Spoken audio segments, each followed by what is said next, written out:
ատելության խոսքը, վարչական ռեսուրսի չարաշահումը, որի վերաբերյալ կան նաև դատական ակտեր,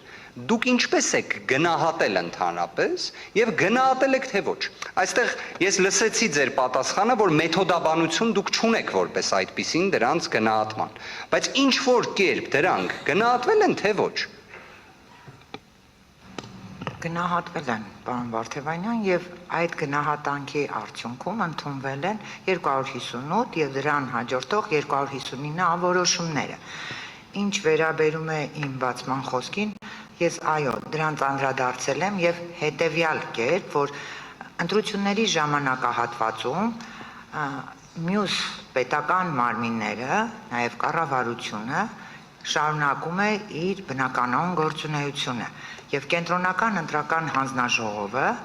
իրավասու չէ որևէ կերպ սահմանափակել որևէ մարմնի գործունեություն։ Մենք իդեպ Տիկին Հովհաննիսյան սահմանափակման վերաբերյալ հարցադրում չենք ներկայացնում, պայմանական կենտրոնական ընտրական հանձնաժողովը ընտրությունների օրինականության վերահսկողական լիազորություն ունենալով վստահ եմ կարող էր օրինակ գրությամբ դիմել ֆինանսների նախարարությանը, բարձելու համար արդյոք կենսաթոշակը 10,000 դրամով բարձրացնելու որևէ մի ծրագիր նախատեսված եղել է 2021 թվականին հաջորդած միջնաժամկետ ծախսային ծրագրերով կամ որևէ մի փաստաթղթով եւ գնահատեր փետրվարի 7-ին հաջորդած ժամանակահատվածում դա անելը։ Այնուհետև ամբողջ քարոզարշավի ընթացքում դրա մասին խոսելը, այնուհետև քարոզարշավի ընթացքում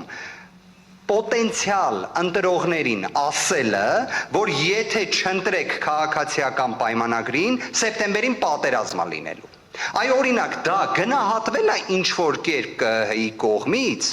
դրա ազդեցության չափը,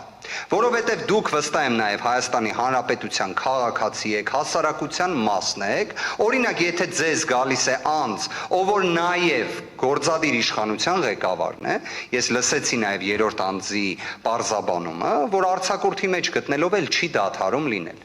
Մարդը ուղիղ ասում է, եթե չեք տալիս սահմանադրական մեծամասնություն, պատերազմա լինելու։ Այ այդ արտահայտությունը, որը պարզվեց հետո, իրականությանը չէր համապատասխանում։ Ինչ ազդեցություն է ունեցել։ Ունեցել է թե չէ, թե ընդհանրապես ազդեցություն չունի։ Դա էլ է պատասխան։ Պարոն Վարդևյան, ողջ նախընտրական միջավայրը, նախընտրական քարոզչությունը, ամբողջությունը գնահատվել է եւ արտացոլված է 258-ա որոշման մեջ։